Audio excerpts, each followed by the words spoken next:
My mind is a stadium, and this is an ongoing existential crisis match of me versus anxiety. Would I be able to defeat it this time? Unlike the last 7 years, let's just say it was always ever so close and just a little bit too far from victory for me.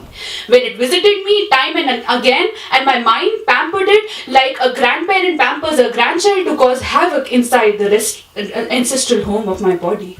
And so, ladies and gentlemen, fasten your seatbelts to witness what might be the greatest comebacks of me against anxiety. Or is it the umpire tosses the coin? I call heads. It's a heads. Just like the compliment I got in the morning. Hey, you look good today. Both the coin and the compliment sound like sarcastic comments aimed at my very existence.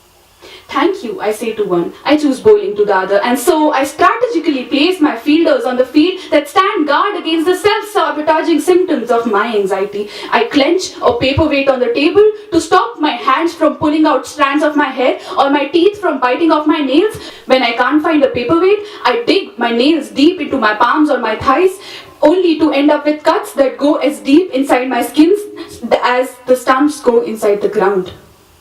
Sometimes I feel my fielders get injured too often. The other times I really don't care about their injuries because I am the bowler on those days. Palpitations going bonkers as I take my run up to deliver the ball. The ribcage seems like the rusted bars of a dungeon that my heart is dreading to escape. White balls, no balls, dead balls, almost each as dead as the commentator's voice inside my head. I am unable to complete my assignments, pass my tests, meet my deadlines most days. Oh, you're sweating too much. Why couldn't you do that on time? Every little too long a stare is like someone shouting from the stadium crowd, are you mad? No, I'm not mad. I'm just mad at you for declaring that I may be mad if I needed a therapist.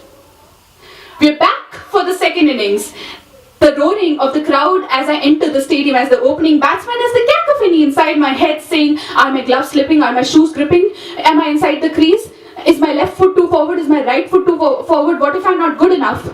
The bowler approaches. What if I'm not good enough? Delivers the ball. What if I'm not good enough? I pull a shot. What if I'm not good enough? In the air, and that's a catch out. I am not good enough.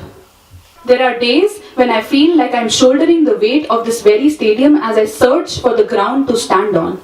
I want to shout to the crowd, this match isn't my choice, anxiety chose me, goddammit, instead.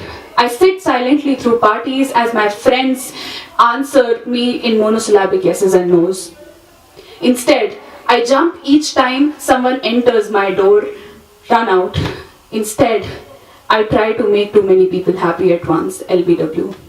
Each trigger makes me feel like what once was a gettable run chase now slowly sledges into an unreachable target. Anxiety obliterates me each time it visits me on the home ground of my body.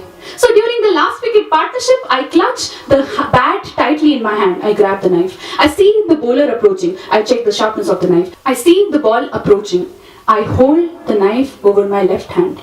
I mute the sounds of the stadium. I shut the voices inside my head. For the very last time, the stadium roars to the clean board. Thank you.